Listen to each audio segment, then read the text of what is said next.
Tiba-tiba J terasa leher dia disentuh seseorang. Piapong pandang J macam orang ketakutan. Tangan dia tunjuk ke arah belakang J, macam nampak sesuatu. J jadi serba salah. Nak toleh ke tak? Nak toleh ke tak? Sebaik saja J toleh ke belakang, dia terkejut besar bila nampak sekujur tubuh dengan wajah separuh tengkorak dan separuh elok.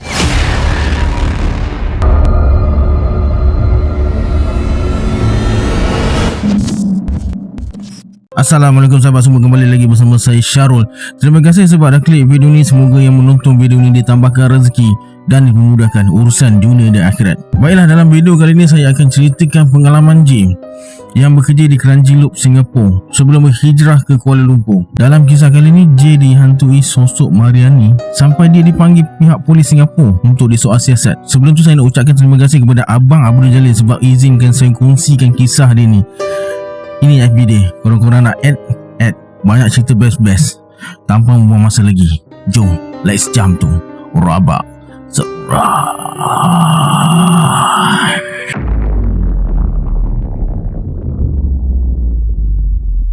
Pukul 3.30 pagi, Mak J kejut dia. Dengan mata yang susah nak buka, dia gagahkan diri juga ke bilik air. Hari tu hari pertama J kena lapor diri untuk bekerja dekat Singapura. Sebelum ni dia masuk Singapura untuk shopping je. Sementara tunggu keputusan SPM, J ambil keputusan kerja kilang perabot dekat Kranji Loop, Singapura. Selesai bersiap, J terus ke tempat menunggu bas kilang dekat kampung dia. Sampai dekat situ, J ternampak seorang perempuan lengkap beruniform kilang perabot. J senyum, tapi dia buat tak tahu je. Dia hanya pandang ke kanan, arah bas akan datang. Kata Kak Kitty semalam 4.30 pagi, kalau J tak ada, bas terus jalan. Dia yang ajak J kerja dekat sana. Mula-mula ingat tak boleh sebab umur J belum cukup 18 tahun. Tapi bila dia kata kelayakan dikira dari tahun kelahiran, J dah umur 18 tahun. Tak lama kemudian, bas pun sampai. J yang teruja nak kerja cepat-cepat naik bas. Dia pilih kerusi paling belakang sebab dia nak sambung tidur. Maklumlah, kali pertama bangun pukul 3.30 pagi, bas masih belum bergerak lagi. Tunggu kalau ada lagi yang belum sampai. Kata Kak Kitty, ada beberapa orang perempuan kampung J yang kerja dekat sana. Mereka pun akan tunggu bas dekat tempat yang sama. Selang beberapa minit, naik lagi 4 orang termasuk Kak Kitty. Semuanya perempuan. J seorang je lelaki dari kampung dia yang kerja dekat sana. Tiba-tiba, pemandu bas bersuara, "Brother, lu pindah kerusi nombor 33. Dekat belakang tu nanti budak Pontian duduk." J pun pindah ke kerusi nombor 33. Duduk dekat sebelah perempuan yang dia jumpa dekat tempat menunggu bas tadi. J minta tukar tempat duduk. Dia nak duduk dekat tepi tingkap. Kuat bau minyak wangi poison dia. Dia hanya bangun tanpa bercakap sepatah pun. Tepat jam 4.30 pagi, bas bergerak. J yang masih mengantuk terus terlelap sebaik saja bas bertolak. Sampai dekat Pontian, J terjaga bila ada beberapa pekerja lelaki naik. Mereka semua duduk dekat belakang dan mereka penumpang terakhir yang kerja dekat Singapura. J sambung tidur semula. Tak lama selepas tu, terdengar suara Kak Kitty kejut dia. "J, turun, dah sampai immigration." J bangun dan ambil beg di bahagian kaki. Masa tunggu, J perasan ada sehelai selendang dekat kerusi sebelah. Ini perempuan tadi punya, tercicik lah tu, J berkata dalam hati. Dia pun turun dan berjalan ikut Kak Kitty dari belakang. Selesai urusan immigration, Kak Kitty ajak J beli makanan dekat tepi jalan. Ramai peniaga Melayu Singapura berniaga gunakan meja lipat. Bermacam juadah sarapan pagi ada. J hanya beli kuih sebab mak dia dah bekalkan nasi berlaukkan telur sambal. Selepas sarapan, J naik bas semula. J tertunggu-tunggu perempuan yang duduk dekat sebelah dia tadi. Mariani nama dia berdasarkan jahitan sulam dekat selendang dia. Kemudian pemandu bas bersuara, "Ada lagi tak yang belum naik? Bas nak jalan ni." "Semua dah naik bang." J cuba nak beritahu ada seorang lagi belum naik, tapi bas dah bergerak. Biarlah, pandailah dia nanti, kata J. Sampai dekat kilang, J disuruh tunggu di kantin sementara HR buka pukul 9 pagi. Duduklah dia dekat kantin sampai pukul 9 pagi. Tepat pukul 9 pagi, Kak Kitty datang dan bawa J ke HR. Lepas selesai urusan di HR, dia terus diberi uniform dan mula bekerja. J ditempatkan di bahagian kaki kerusi. Kerja dia cuma ratakan kaki kerusi yang dah dibentuk. Ikut juga sebab hari pertama bekerja kan. Masa makan tengah hari, J beritahu Kak Kitty tentang perempuan dan selendang yang dijumpa tu. Kak Kitty berkata, "Kau jumpa Mariani? Kau biar betul je. Dia dah arwah lah, meninggal 3 bulan lepas." "Pagi tadi dia duduk dengan saya lah kak." "Mana ada, kau duduk seorang lah." Beberapa pekerja dekat kantin toleng ke arah mereka bila terdengar suara Kak Katie. Jay terdiam, hilang selera dia nak makan. Selepas makan, Jay ke stong untuk solat dan berehat sekejap. Lepas solat tu, dia tertidur. Dalam tidur tu, dia bermimpi Mariani datang dan minta tolong. Tidur Jay terganggu bila dia terasa sesuatu menyentuh muka dia dan terdengar suara panggil dia. Jay terkejut bila selendang Mariani ada dekat atas muka dia. Bulu roma dia terus meremang. Selendang tu dia simpan dalam beg pagi tadi. Jay jadi tak keruan. Dia terus keluka dan tengok selendang tu masih ada lagi dalam beg. Pukul 2 petang, siren berbunyi menandakan waktu rehat dah tamat. Jay sambung kerja semula, tapi wajah dan suaranya mengganggu tumpuan Jay. Beberapa kali Jay ditegur oleh supervisor sebab buat silap. Jay memang tak boleh fokus buat kerja. Tepat pukul 4 petang, Jay balik. Dalam bas, dia duduk dekat kerusi yang sama. Jay terasa macam ada orang lain duduk dekat sebelah dia. Bau minyak poison membuatkan dia rasa mengantuk. Dia dah datang, kata Jay dalam hati. Jay buat tak tahu dan tidur sepanjang perjalanan. Lebih kurang pukul 5.30 petang, Jay sampai di rumah. Dia tak ceritakan pada sesiapa apa yang dia lalui sepanjang hari tu. Dia cuma bagi tahu mak dia yang dia rasa seronok kerja dekat Singapura. Malam tu, Jay tidur awal. Lepas solat isyak, dia terus tidur. Niat nak lepak simpang sambil main gitar dibatalkan. Takut terlajak tidur pula. Malam tu, Jay mimpi dia lagi. Dia datang dalam mimpi dengan menggendong seorang bayi. Dia minta Jay carikan lelaki bernama Ruslin. Lelaki tu tak nak bertanggungjawab. Dia meninggal semasa melahirkan anak. Tapi Ruslin tinggalkan dia sebaik saja tahu dia hamil. Jay berjanji dia akan cari Ruslin. Jay terjaga bila adik dia kejutkan dia. "Bang, kau mengigau. Siapa Mariani tu? Aku dengar kau sebut nama dia tadi."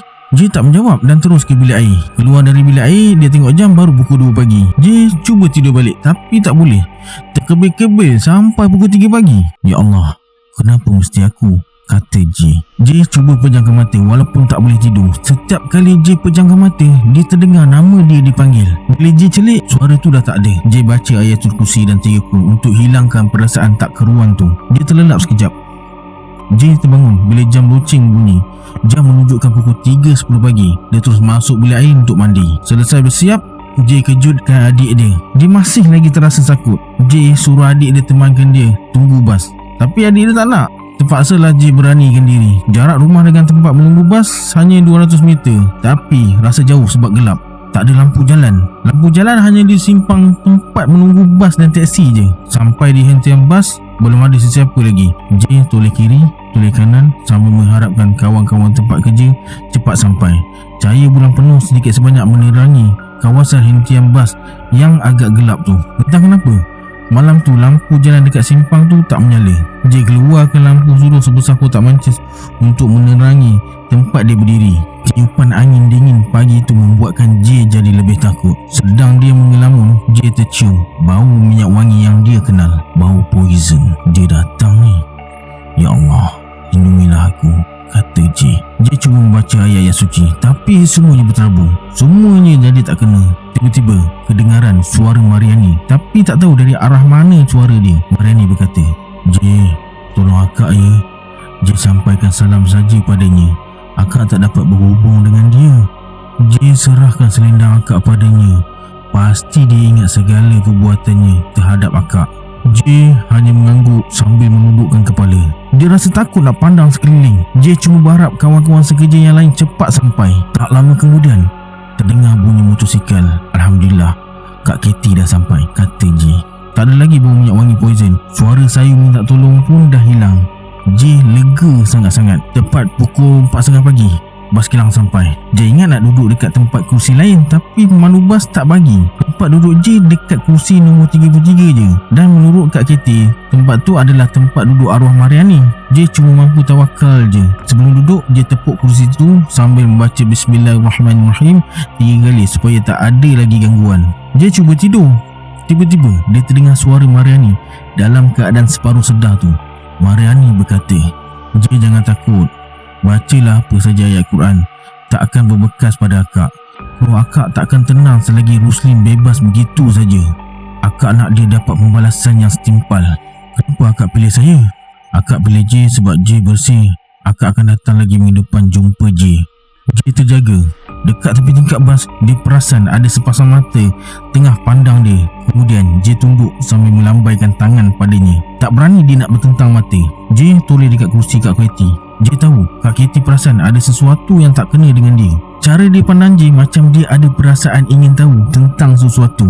Jay hanya tersenyum dekat dia. Tak lama lepas tu Jay sambung tidur balik.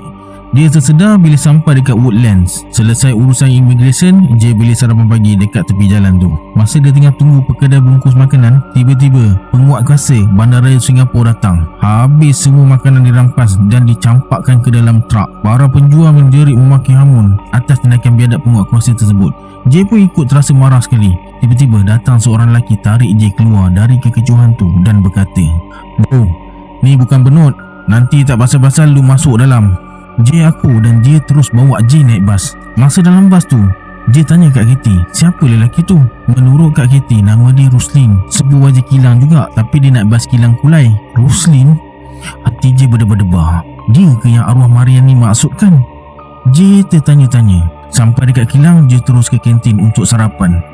Dia beli minuman je sebab dah beli mihun goreng. Sebaik saja dia ambil air minuman. Cashier kedai berbangsa Cina bertanya, "You staff baru ke?" "Ya, saya Yok Lian." "Saya Jay." Jay terus berlalu pergi.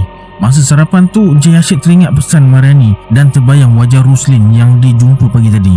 Jay kena tahu di bahagian mana Ruslin kerja sebab kilang perabot tu besar. Pagi tu, Jay ditukarkan ke bahagian pembungkusan buat sementara sebab dua orang pekerja bahagian tu kemalangan motosikal.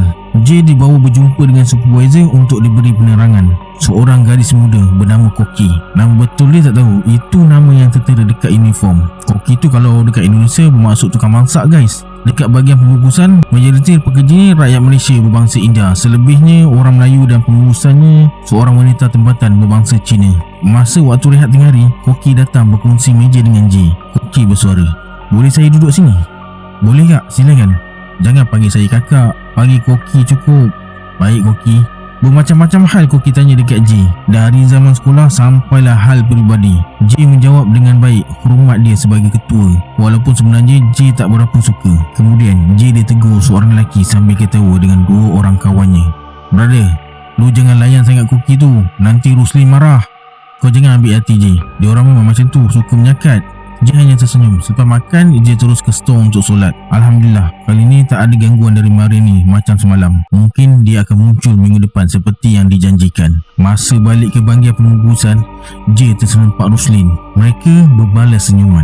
Dia menghulurkan tangan sambil berpesan supaya bekerja elok-elok. Jay mengangguk dan ucapkan terima kasih. Perwatakannya yang menarik dan nampak baik membuatkan Jay tertanya-tanya tentang dakwaan arwah Mariani tu. Apa yang pasti, Jay akan siasat segala dakwaan arwah Mariani. Petang tu Jay kerja dengan tenang sikit sebab dah kenal lelaki bernama Ruslin.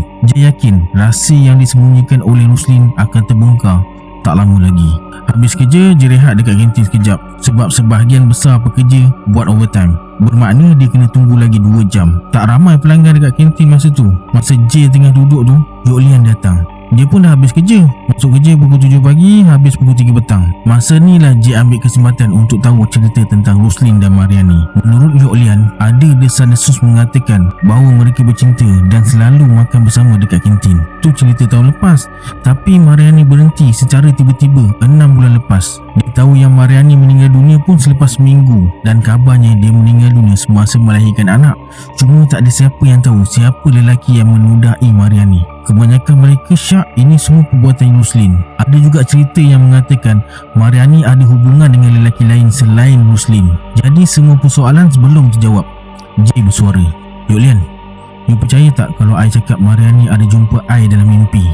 Dia terkejut tapi percaya sebab masyarakat Cina pun percaya tentang cerita macam tu. Kemudian Jay tunjukkan selendang Mariani dekat Yok Lian. Muka dia tiba-tiba berubah. Jay bertanya, "Kenapa Yok Lian?" "Jay, selendang ni I yang tolong bagi dekat Mariani dulu.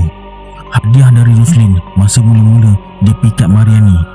Dia yang minta tolong I bagi dekat Mariani sebab dia malu." Tak terasa dah 2 jam berbual dengan Yok Lian. Jay berpuas hati sebab tahu serba sikit tentang permulaan cinta mereka berdua. Petang tu Jay balik dan minta pemandu bas turunkan dia dekat Pantai Lido. Malam tu dia bercadang nak tidur dekat rumah kawan lama dia dekat Taman Dahlia, Tampoi. Sebelum tu Jay beli kupang 3 kilo dekat Pantai Lido sebagai buah tangan untuk kawan dia. Sementara tunggu kawan dia datang, Jay lepak dekat pantai dulu. Tak lama kemudian terdengar bunyi hon motor berulang kali. Bila dia toleh, tengok kawan dia yang bernama Yusri dah sampai. Mereka pun bergerak ke rumah Yusri. Malam tu, J, Yusri dan dua orang kawan dia meratah kupang dengan sos cili je. Sambil makan tu, J bagi tahu Yusri yang dia dah kerja kilang dekat Kranji Loop, Singapura. Yusri berkata, J, sepupu aku pun kerja dekat situ. Nama dia Koki, supervisor. J kata dia kenal dan dia supervisor J. Yusri beritahu yang Koki tu anak yatim dan diamanahkan oleh arwah bapak Koki untuk tengok-tengokkan dia.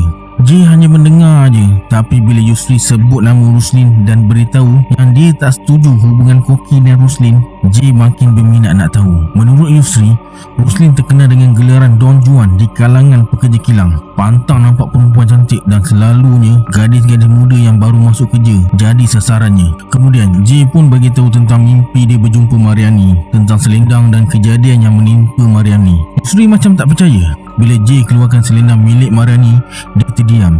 J bertanya, "Kenapa Yus? Koki pun dapat hadiah selendang macam ni dari Ruslin."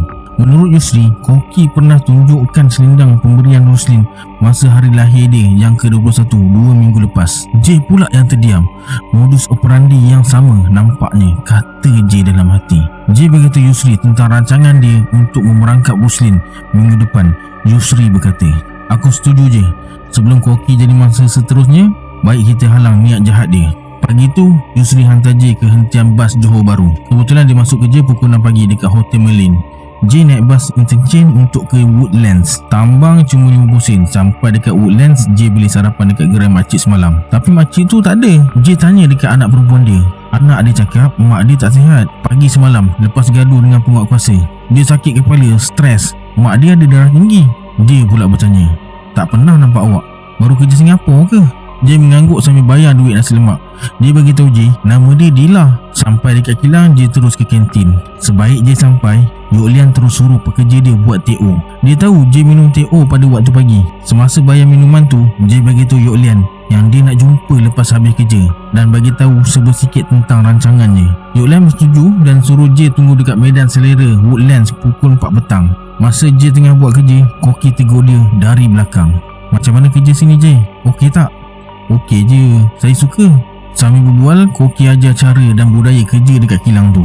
J sempat bagi tahu Koki yang dia kenal sepupunya Yusri dan bermalam dekat rumah dia malam tadi. Koki makin seronok berbual bila tahu J dan Yusri berkawan sejak sekolah. Waktu rehat tengah hari tu, J tak makan. Dia cuma minum sebab tak cukup duit. Sebab semalam dia tak balik rumah. Kalau balik mesti mak dia bagi duit belanja. Nak pinjam Yusri segan pula. Kak Kitty bertanya, "Kau tak makan J?" "Taklah kak, kenyang lagi." Dia hulurkan J sebiji kuih pau yang dibeli dekat kantin. "Rezeki jangan ditolak," kata J dalam hati. Kemudian Kak Kitty tanya tentang misteri Mariani dan kaitannya dengan J. Atas dasar percaya dan hormat dia macam kakak sendiri, J ceritakan semuanya. Kak Kitty terdiam. Tapi dia berjanji akan tolong J selesaikan misteri arwah Mariani dan Ruslin ni. Mereka sepakat nak jumpa Koki, nak bagi nasihat supaya dia jauhkan diri dari Ruslin. Petang tu seperti yang dijanjikan, J berjumpa Yok Lian dekat Woodlands. J bagi tahu rancangannya untuk jumpa Ruslin secara berdepan. Yok Lian bagi tahu waktu bila Ruslin selalu ada dekat kantin dan tempat dia berehat selepas makan. Dia juga bagi tahu yang Ruslin selalu berdua-duaan dengan Koki di bilik rekreasi dekat sebelah kantin masa pekerja-pekerja lain sibuk buat overtime. Dalam bilik rekreasi itu ada meja pingpong, meja carom dan dart. J buat keputusan nak jumpa Ruslin petang esok. Sementara tu, J suruh Yok Lian nasihatkan Koki. Segala tentang hubungan antara arwah Mariani dan Ruslin, Yok Lian akan beritahu Koki. Petang tu, J balik Benut. Lepas maghrib baru sampai rumah. Malam tu, J berbual kejap dengan orang tua dia sebelum masuk tidur. Sebelum pukul 10 malam, J dah terlelap. Entah pukul berapa J terjaga sebab terasa angin sejuk dekat muka dia. J tercium bau minyak wangi dan terdengar suara halus panggil nama dia. Hati J berdebar-debar dan dia perasan tingkap bilik dia terbuka sikit. Bau dan suaranya semakin dekat. J tutup muka dengan selimut. Tiba-tiba terdengar suaranya yang sayu dan perlahan berkata, "J, semoga kau berjaya dik. Akak berharap sangat dengan pertolongan kau. Semoga usaha kau tak sia-sia dan menjadi asbab kebaikan. Akak berjanji tak akan ganggu kau lagi. Akak cuma akan sentiasa memerhatikan kau je. Selamat tinggal J."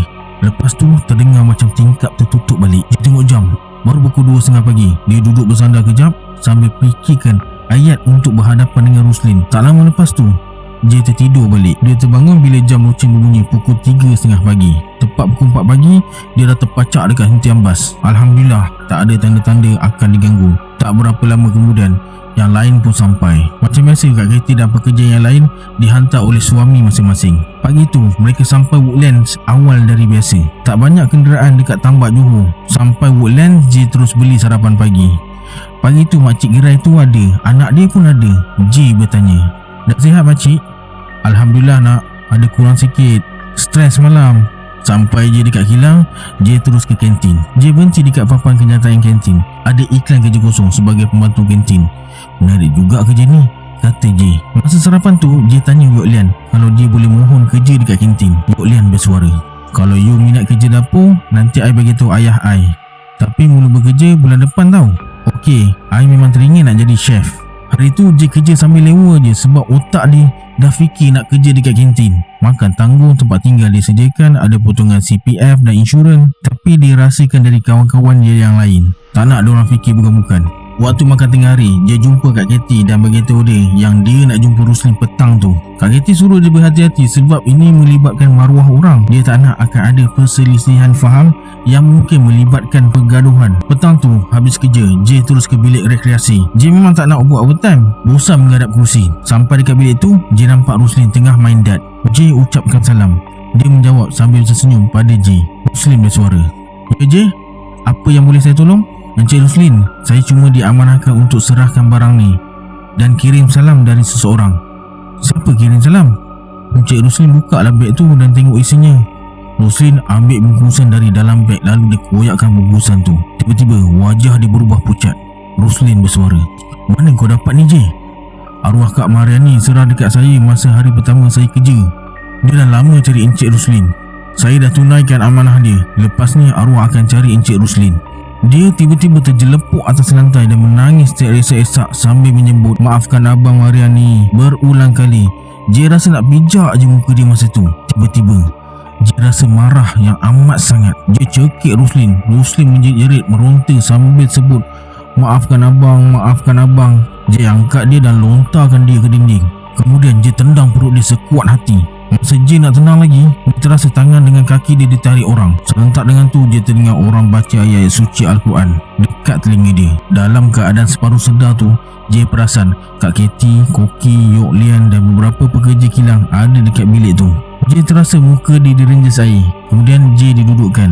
Dia terasa letih yang amat sangat. Bila J dah sedar sepenuhnya, Kak Katie beritahu yang dia dirasuk. Suara yang keluar bukan suara J, tapi suara Mariani. Roslin pun nampak Mariani yang cekik dia, bukan J. Koki dan Yok Lian pun cakap benda yang sama. Suara J menjerit marah Roslin pun suara Mariani. J tak ingat sama ada dia ada menjerit marah Roslin ke tak. Tapi memang J terasa yang dia cekik dan melontarkannya ke dinding. Memang rasa macam nak bunuh dia je. Sebelum balik, Kak Katie suruh J tukar baju. J pun tak perasan baju dia koyak masa Roslin meronta nak lepaskan diri tadi. Bila sampai rumah, Mak J tanya, "Kenapa baju dia koyak?" J ceritakan semuanya. Mak J bersuara, "Patutlah Mak perasan masa nak ke tandas. Macam ada lembaga duduk sebelah kau masa kau tidur malam tadi." Malam tu J ajak adik dia tidur sekali, tapi dia tak nak. Lepas solat J terus baring nak tidur. Kali ni dia tidur dekat ruang tengah, jauh dari tingkap. Malam tu J bermimpi. Kali ni Mariani datang dalam mimpi pakai baju kebaya putih sambil gendong bayi. Dia tunjuk wajah bayinya pada J dan berkata, "Muka macam Roslin kan?" "Ya Kak." "Terima kasih J, tolong Akak. Akak takkan lepaskan dia. Akak takkan lepaskan dia. Akak takkan lepaskan dia." J terjaga dari tidur. Keesokan harinya dia tak kerja. Badan rasa semacam nak kata demam tapi tak demam. Rasa seram sejuk satu badan. J berselimut dalam bilik. Masa terlelap, J terasa macam berada di satu kawasan yang asing. Kawasan bukit yang lapang, tapi jelas kedengaran bunyi air mengalir. Cuma tak pasti air sungai atau air bukit yang mengalir. Tiupan anginnya mendamaikan. J berjalan mencari arah datangnya bunyi air. Kelihatan ada jalan kecil ke arah bawah bukit. Kesan rumput bekas dipijak menunjukkan ada orang lain dekat kawasan tu. J ikut jalan tu sampai ke kawasan kolam air terjun. Kedengaran suara beberapa orang perempuan bergurau sesama mereka. J mendekati mereka perlahan-lahan. Mereka tak sedar kehadiran J. Nampak ada beberapa kanak-kanak tengah bermain dekat situ. Tiba-tiba J terpandang sesosok tubuh dan wajah yang cukup dia kenal. Mariani. Dia tengah mandikan bayinya dekat situ. J tengok wajahnya tak ceria. J cuba menghampirinya, tapi malang. J tergelincir dan jatuh ke dalam air. Kesemuanya menoleh ke arah J. Tak semena-mena, semua hilang dari pandangan kecuali Mariani dan bayinya. J cuba bangun tapi tak boleh. Kepala terasa berat. Mariani langsung tak pedulikan J walaupun dia nampak J. Dia hanya pandang dari jauh. Tak lama lepas tu, sayup-sayup J terdengar orang panggil nama dia. J perasan Mariani pun tercari suara yang panggil dia. Panggilan tu diselang-seli dengan ayat suci Al-Quran. J terdengar suara Mariani mengadu kesakitan dan minta dilepaskan. Tak lama kemudian, J nampak Mariani dan bayinya dibawa pergi oleh kawan-kawan dia yang tadi menghilang. Serentak dengan tu, J rasa tangan dia ditarik dan kepala dia diangkat seseorang. J tersedar bila terasa renjisan air dekat muka dia. Mak J bersuara, "Alhamdulillah, kau dah sedar." Dekat sebelah mak dan ayah J, kelihatan Haji Latif. Haji Latif ni guru ngaji dan salah seorang guru silat. Haji Latif berkata, "Jangan takut, ada gangguan sikit pada kamu. InsyaAllah akan hilang sehari dua lagi." Kemudian dia suruh J duduk, bersyahadah dan bersalawat. Dia sebut semuanya dengan jelas. Sebelum balik, dia bagi beberapa potong ayat Al-Quran untuk diamalkan. Dia cuba ingat apa yang dialami masa tak sedar tadi. Tempat tu terlalu asing buat J. Tak pernah dia jejak, tapi kalau jumpa mesti dia ingat. Malam tu selepas solat maghrib, J pergi ke rumah Haji Latif. Dia nak tahu apa yang membuatkan Mariani ganggu dia. Kenapa dia tak terus cari Ruslim? Kenapa suruh dia jadi orang tengah? Sampai dekat rumah Haji Latif, J tengok dia tengah merawat orang. J kena tunggu giliran. Sambil menunggu tu, J pandang sekeliling dalam rumah dia. J terasa ada sepasang mata di sebalik langsir tingkap. J terus pandang ke arah langsir tingkap tu. Tiupan angin membuatkan langsir tingkap tu bergerak-gerak. Allahu Akbar. Sekelip mata, wajah Mariani muncul dekat langsir tingkap tu. Berderau darah J. Pandangan matanya tadi seolah-olah dia tak suka J datang ke rumah Haji Latif. Apa nak jadi-jadilah. J tak nak gangguan Mariani buatkan dia macam orang tak siuman. Kejadian dia pukul Ruslim semalam pun dah cukup buatkan orang lain takut dengan dia. Tak lama kemudian, Haji Latif panggil J, duduk depan dia dan bertanyakan hajat J datang. J luahkan semua yang terbuku dalam hati. Dia hanya tersenyum dan berkata, "Kamu amalkan saja doa yang pakcik bagi tu. Nanti kamu akan tahu sendiri. Buat masa ni, pulihkan semangat kamu yang hampir hilang tu." Sebelum pulang, Haji Latif ingatkan J supaya jangan melayan sangat gangguan yang datang tu. Lawan emosi negatif dengan doa dan selawat. J mengangguk tanda setuju dan aku. Balik rumah, J terus cari bantal nak tidur. Dia tak ada selera nak makan malam tu. Lebih kurang pukul 2 pagi, J terjaga sebab nak solat isyak. Lepas solat, dia sambung tidur balik. Pukul 3.30 pagi, jam loceng berbunyi. J bangun, capai tuala dan masuk bilik air untuk mandi. Air mandian J campurkan dengan air yang telah didoakan oleh Haji Latif. Alhamdulillah, selepas mandi, badan dia yang tak selesa pulih macam biasa. Pagi tu, bapak J hantar dia sampai ke hentian bas. Dia risau dengan keadaan J. Dia balik lepas bas beredar. Sampai dekat Woodlands, J singgah beli sarapan walaupun tak ada selera nak makan. Dila bertanya, "Semalam tak ada? Awak cuti ke?" "Bukan cuti, saya tak sihat. Ni nombor Dil. Nak call sebelah malam." Dila sulukan sekeping kertas sebelum J beredar.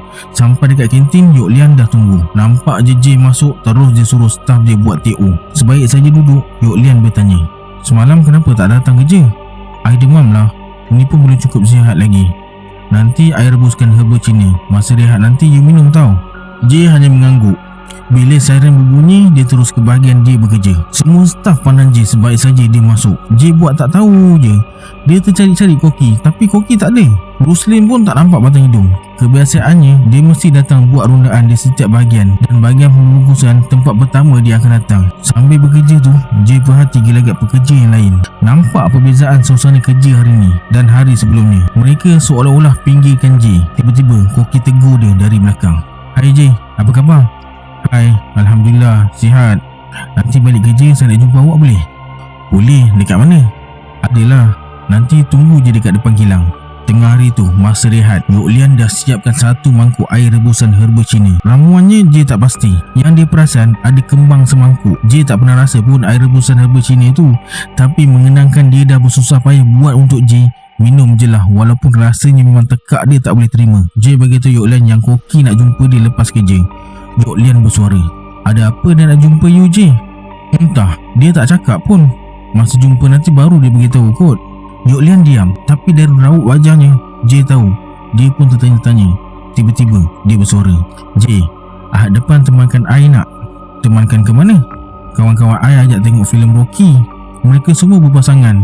I je seorang. Jangan risau, I belanja you tengok wayang dan makan. Kalau macam tu, I boleh temankan. You pun tahu I baru kerja, mana ada duit. Masa keluar dari kantin, J terserempak dengan Kak Katie. Dia tanya tentang Roslin. Kak Katie pun tak tahu, cuma dia cakap Roslin tak datang kerja dah 2 hari. Dia pula tanya J, kenapa tak datang semalam. J ceritakan semuanya pada Kak Katie. Petang tu habis kerja, Koki bawa J ke satu tempat yang dia rasakan. Mereka pergi naik kereta. J tak tahu selok-belok jalan Singapura ni. Cuma bila sampai di lokasi, J teringat sesuatu. Dia macam pernah nampak jalan kecil tu. Koki ajak ikut dia. Bila sampai di kawasan lapang dan terdengar bunyi air mengalir, J teringat arwah Mariani. J berhenti berjalan dan tanya Koki, kenapa datang dekat sini? Tapi Koki tak menjawab. Tiba-tiba J terbau minyak wangi poison milik arwah Mariani. Meremang bulu rumah dia masa tu. Koki tarik tangan J sampai ke kawasan air terjun. Terus J teringat tempat inilah yang dia nampak masa tak sedarkan diri kemarin. Kemudian Koki bersuara, dekat atas batu tu lah aku terlanjur dengan Roslin. Tapi dia tak nak bertanggungjawab bila aku hamil. Dendam aku dah terbalas. Kenapa suara Kak Koki lain? Kata J dalam hati. J cuba toleh ke arah Koki yang ada di belakang dia. Ya Allah, J tengok muka Koki berubah-ubah, seakan ada bayangan orang lain. Wajahnya nampak menahan marah. Sudah, Koki dirasuk ni. J terus launkan azan. Selesai J azan, dia terus rubah. Kemudian J dudukkan Koki dan bacakan 3 kul, lalu tiup ke telinganya. Dia masih belum sedar lagi. J baca Bismillahirrahmanirrahim sambil tepuk bahagian belakang badannya sebanyak 3 kali. Dia terbatuk beberapa kali lalu tersedar. Koki bersuara, kenapa kita dekat sini? Kan you yang bawa I kemari. Ya ke? Yelah, jom balik. Mereka terus berjalan keluar dari kawasan tu. Tapi J rasa macam bukan jalan yang mereka masuk tadi. J bertanya, ikut jalan mana satu ni? Kiri ke kanan? Mana I tahu? Tadi kan you yang bawa I. Cuba ikut kiri. Mereka pun ikut arah kiri. Tak lama berjalan, tiba-tiba Koki tarik tangan J, suruh dia berhenti. Koki tunjuk ke arah sebuah motosikal. Mereka mendekati motosikal tersebut, motor Yamaha RX-K, motosikal paling top masa tu. Koki bersuara, ini motor Roslin. Mana you tahu ni motor dia? Dia selalu jemput I guna motor ni. I kenal lah motor dia. Tapi dia ke mana? Motor tinggal dekat sini. Tiba-tiba J teringat kata-kata Koki masa dia dirasuk tadi. Dendamku dah terbalas. J bersuara, aku rasa aku tahu dia dekat mana. J ajak Koki ke kawasan air terjun tadi. Mereka berjalan laju biar cepat sampai. Masa tu pun hari dah nak gelap. Sampai dekat situ, J ajak Koki ke tempat di mana Roslin dan Mariani terlanjur dekat atas batu yang lepeh. Masa mereka cuba lompat ke kawasan yang tak berair, Koki bersuara, tu selendang Mariani. J ambil selendang tu dan terus menuju ke arah batu. Tak ada tanda-tanda Roslin ada dekat situ. Kemudian J ke arah sebelah kiri, Koki ke arah air bertakung. J nampak ada sepasang kasut atas batu. Tiba-tiba terdengar suara Koki menjerit, ya Allah, Roslin J, Roslin J. J nampak tubuh Roslin terbujur kaku dekat air separas buku lali tu. Mereka berdua terus keluar ke jalan besar dan cari pondok telefon. Selepas menghubungi pihak polis, Koki telefon kilang untuk bagi tahu penemuan mayat Roslin. Tak lama kemudian, pihak polis dan beberapa pengurus bahagian kilang pun sampai. Mereka berdua diambil keterangan dan diarahkan ke balai polis untuk merakamkan keterangan selanjutnya. Selepas hampir 1 jam dekat balai polis, mereka dibebaskan. J tak balik rumah sebab dah lewat malam. Dia dibenarkan tidur dekat hostel pekerja kantin kilang atas ihsan bapa Yok Lian. Malam tu J tak leni tidur. Dia asyik terbayang jasad arwah Roslin bila cuba lelapkan mata. Dia tak tahu pukul berapa dia tertidur. Malam tu J bermimpi Mariani datang sambil gendong bayinya. Wajahnya ceria. Dia ucapkan terima kasih dan berjanji tak akan ganggu J lagi. Dekat belakang dia, J perasan ada seorang lelaki, tapi dia tak cam wajahnya. Cuma dari gaya jalannya macam gaya Roslin berjalan. Pukul 4 pagi, J terjaga bila jam loceng berbunyi. Beberapa pekerja kantin bangun. Mereka semua tu tukang masak dan pembantu tukang masak dekat kantin. J sambung tidur balik. Sedar-sedar dah dekat pukul 9 pagi. Lepas mandi, dia terus ke kantin untuk bersarapan. Sebaik saja Yok Lian duduk depan dia, J bersuara, kenapa you tak kejutkan I? I tengok you tidur lena macam keletihan. I biarkanlah. J ceritakan padanya kejadian semalam. Dia cuma mendengar tanpa sebarang komen. Selepas sarapan, J terus ke kilang. Dia lambat masuk kerja hari tu. Lepas tukar baju dekat loker, J terus ke bahagian dia bekerja. Terdengar suara Kak Katie di belakang. Dia bersuara, J, HR panggil masuk office.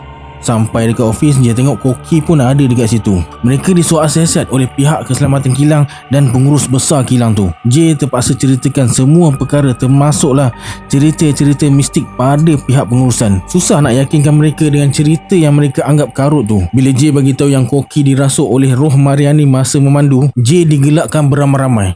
Koki pun tak berjaya yakinkan mereka semua. Sudahnya Jay dan Koki disyaki terbabit dengan kehilangan Roslyn dan kematiannya. Nasib baik masa kehilangan Roslyn, Jay tak datang kerja. Jadi rekod kemasukan dia di immigration tak ada. Menurut polis, tak ada bukti kukuh Jay terlibat dalam semua kejadian tu. Kematian Roslyn diklasifikasikan sebagai kematian mengejut. Dekat tempat kejadian pun tak ada tanda-tanda kehadiran orang lain selain Roslyn. Penemuan mayat Roslyn oleh Jay dan Koki dianggap kebetulan berada di tempat yang salah dan di masa yang salah. Mereka ingat Jay dan Koki ke tempat tu untuk berasmara. Jay dan Koki saling berpandangan bila dengar ulasan cerita dari pihak pengurusan. Rasa seronok bekerja dah hilang. Keesokan harinya Jay letak jawatan. Dia terus jumpa Yok Lian nak minta kerja dekat kantin. Jay diterima kerja tapi tunggu awal bulan. Sementara tunggu nak sampai awal bulan tu, Jay kerja buruh kasar dekat Skudai. Tiba hari yang dijanjikan, Jay mula bekerja di kantin kilang. Tempat tinggal disediakan, ada potongan CPF dan insurans. Cuma untuk minggu pertama, Jay tidur dekat store. Yok Lian belikan dia tilam bujang. Hari pertama bekerja, Jay kena bersihkan lebih 50 ekor ayam. Kerja dia cuma bersihkan perut ayam, buang semua isi perut. Macam itulah rutin harian kerja dia setiap hari. Cuti pula pada hari Ahad seperti yang dirancangkan. Hari Ahad tu, Jay temankan Yok Lian tengok wayang. Mereka keluar beramai-ramai. Jay seorang je orang Melayu. Kawan-kawan Yok Lian ingat Jay ni teman lelaki Yok Lian. Pandai Yok Lian berlakon sampai semua kawan dia percaya. Balik tengok wayang tu, Jay terus tidur sebab pukul 4.30 pagi dah kena masuk kerja. Jay terjaga bila seorang pekerja kejutkan dia. Ameng bersuara, "Jay, lu dengar tak? Ada perempuan panggil nama lu." Jay yang masih mamai cuba pasang telinga. Memang terdengar sayup-sayup suara perempuan panggil nama dia. Mereka berdua saling berpandangan. Ameng yang ketakutan terus selimut badan dia. Selimut dia bergerak-gerak macam dia menggigil ketakutan. Angin malam yang bertiup masuk membau sekali. Bau minyak wangi poison milik Mariani. Sudah. Dia mungkir janji, kata tak nak kacau aku lagi, kata Jay dalam hati. Kemudian Jay baca ayatul kursi, 3 kur dan doa yang diajar oleh Haji Latif. Disambung dengan Bismillah 6. Perlahan-lahan bau minyak wangi tu hilang dan tak ada lagi kedengaran suara panggil nama dia. Jay pun sambung tidur balik walaupun dah dekat pukul 4 pagi. Pagi tu Jay terkejut besar bila ternampak selendang Mariani atas tangga hostel. Selendang tu disangkutkan dekat tiang anak tangga terakhir. Jay ambil selendang tu dan simpan dalam loker. Pagi tu Jay cerita dekat Yok Lian pasal gangguan dan selendang Mariani tu. Dia bercadang untuk panggil Sami Buddha untuk halau roh Mariani. Jay membantah. Jay yakinkan Yok Lian dia tak perlu risaukan Jay. Jay percaya roh Mariani akan datang balik. Ada sesuatu yang dia nak bagi tahu Jay. Firasat Jay kuat mengatakan dia akan datang malam nanti. Malam tu Jay tidur awal. Hujan pula renyai-renyai malam tu. Pukul 9 malam Jay dah cuba lelapkan mata. Pukul berapa dia terlelap Jay tak tahu. Jay terjaga bila dia rasa sejuk yang amat sangat. Mana selimut aku ni? Siapa pula ambil ni? Jay merungut sendiri. Dia toleh ke arah Ameng. Dia guna selimut dia. Toleh pula ke arah Piapong, budak Thai. Itu pun guna selimut dia sendiri. Jay ambilkan pelekat yang digunakan untuk solat. Boleh tutup sampai bau je. Kemudian Jay sambung tidur balik. Tak lama lepas tu Jay terjaga. Dalam keadaan mamai tu, dia terasa badan dia kena tutup dengan kain. Tiba-tiba dia terbau minyak wangi poison. Jay cuba tenangkan diri walaupun sebenarnya dia takut masa tu. Jay beranikan diri untuk duduk dan perhati sekeliling bilik tidur tu. Senyap sunyi. Bau minyak wangi sekejap ada, sekejap tak ada. Tiba-tiba bunyi pintu bilik diketuk perlahan. Jay diamkan diri. Kali ni lebih kuat sikit. Jay diam sambil berbaring balik. Kali ni dia bunyi banyak kali dan sangat kuat. Ameng dan Piapong terjaga dari tidur. Mereka saling berpandangan dan bercakap dalam bahasa Mandarin. Piapong walaupun dia orang Thai, dia pandai cakap Mandarin. Tiba-tiba terdengar bayi menangis dekat luar pintu. Meremang bulu roma Jay. Ameng terus tutup seluruh badan dia dengan selimut. Hanya Piapong je yang tenang. Piapong bangun dan bersila dekat depan pintu. Kemudian dia baca mentera dalam bahasa Thai. Jay nampak dia macam tengah berbual dengan seseorang. Sambil bercakap dia mengangguk dan kadang-kadang menggelengkan kepala. Dekat 5 minit jugalah. Lepas selesai, dia suruh mereka sambung tidur balik. Jay baring balik. Dia cuma mampu pejamkan mata je, dah tak boleh nak tidur balik. Masa pejamkan mata tu, terngiang-ngiang suara Mariani. "Jauhi Yok Lian. Akak tak suka Jay rapat dengan dia. Akak cemburu." "Dah kenapa pula setan ni sibukkan hal aku pula?" kata Jay dalam hati. J dah mula menyampah. Dari simpati timbul perasaan benci pula. Kemudian J baca doa yang diajar oleh Haji Latif. Keadaan jadi tenang semula. J pejamkan mata dan sambung tidur. Dia tersedar bila Aming kejutkan dia. Masuk je kantin, Yok Lian panggil J dan berkata, "J, malam tadi I mimpi Mariani datang. Dia marah-marah. Dia tak bagi I jadi kawan you." "Buat tak tahu je, dia bukan boleh buat apa pun."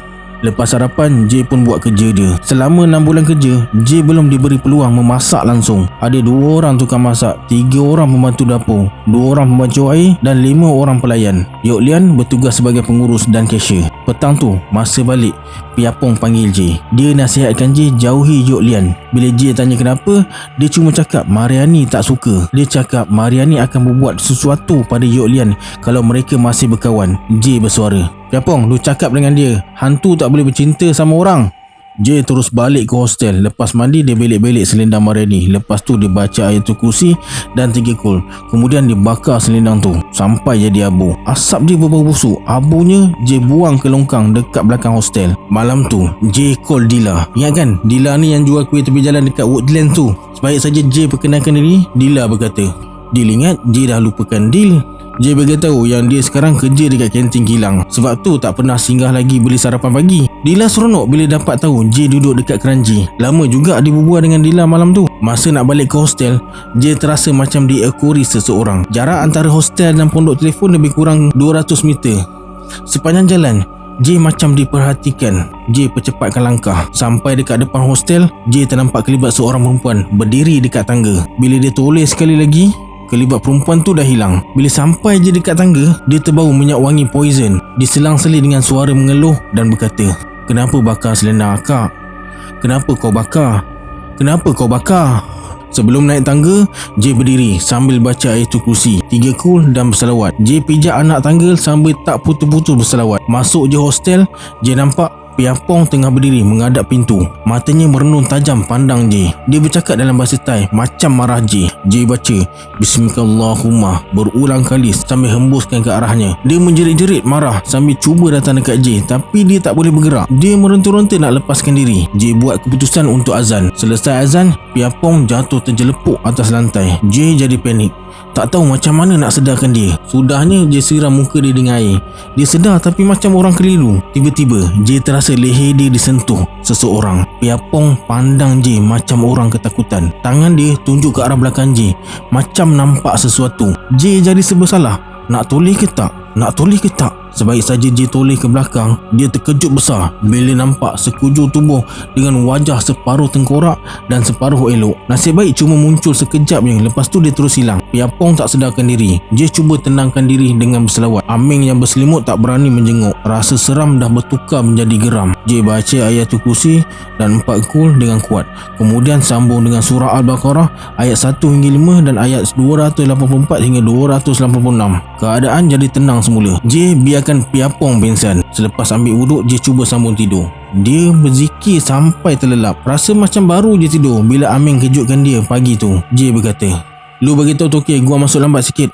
Piapong dengan muka tak cukup tidur terpaksa turun ke dapur. Kepala J pening sebab tak cukup tidur. Lebih kurang pukul 7 pagi baru dia turun. Lewat 2 jam. Nasib baik bapak Yok Lian belum sampai. Yok Lian berkata, "Jangan takut, I takkan bagi tahu bapak I yang you turun lambat. Thank you sayang." Tiba-tiba je ayat tu keluar tanpa sengaja. Yok Lian terkedu tengok J.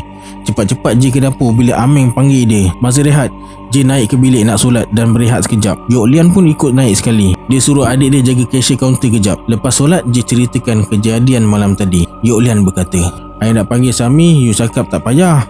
Nanti kalau dia datang kacau lagi macam mana?" J tak menjawab. Kemudian dia ajak Yok Lian turun. Semasa mereka turun tangga, Yok Lian bersuara, "Betul ke you sayang I?" J cuma tersenyum. Habis kerja petang tu, Aming pindah bilik lain. Dia takut tidur sebilik dengan J. J cuma tersenyum tanpa menjawab. Nasib baik Piapong tak ikut pindah sekali. Kalau tak, tidur seorang lah dia. Sebelum maghrib, J ke pondok telefon dekat sebelah keluar kilang. Dia call Dila, beritahu masalah dia dekat hostel dan tempat kerja. Dila kata dia akan tolong. Kebetulan bapa saudara dia seorang pengamal perubatan Islam. Dia berjanji akan cuba datang pada hari Ahad dengan bapa saudaranya. Seperti yang dijanjikan, Pagi hari Ahad tu, Dila datang dengan bapa saudara dan abangnya. Bapa saudara Dila perkenalkan diri sebagai Pak Lang dan abang Dila bernama Imran. Selepas Pak Lang solat sunat, mereka buat tahlil ringkas untuk arwah Mariani dekat bilik tu. Dila dan Yok Lian tunggu dekat bawah. Pak Lang bertanya, "Mana selendang arwah?" "Saya dah bakar. Abunya saya buang dekat longkang belakang." Kemudian disuruh J tunjukkan tempat dia buang abu selendang arwah Mariani tu. Sambil baca sesuatu, dia taburkan garam kasar dekat longkang tu. Pak Lang berkata, "Jangan takut. InsyaAllah tak ada lagi gangguan lepas ni." "Terima kasih Pak Lang sudi datang dan tolong saya." "Senang-senang datanglah rumah Pak Lang dekat Bedok North." "InsyaAllah Pak Lang." Sebelum masuk kereta, Dila hulurkan sekeping kertas. Cepat-cepat J ambil dan masukkan dalam poket seluar dia. Dila berkata, "Lepas baca, J bagi tahu ya." J hanya mengangguk. Selepas mereka pulang, J dan Yok Lian masuk ke kantin untuk minum. Yok Lian berkata, "J, tengok kertas tadi." "Kertas apa?" "Kertas yang perempuan tu bagilah." J pun keluarkan. Cepat-cepat dia ke sebelah J untuk baca sekali. Dekat kertas tu tertulis, "J, petang ni kalau you free, Dila nak ajak tengok Rocky One. Bagi tahu Dila sebelum pukul 2 petang." Berubah air muka Yok Lian. Yok Lian berkata, "I suruh bapa I buang you kalau you keluar dengan Dila." J terdiam. Yok Lian terus ambil beg dan keluar dari kantin.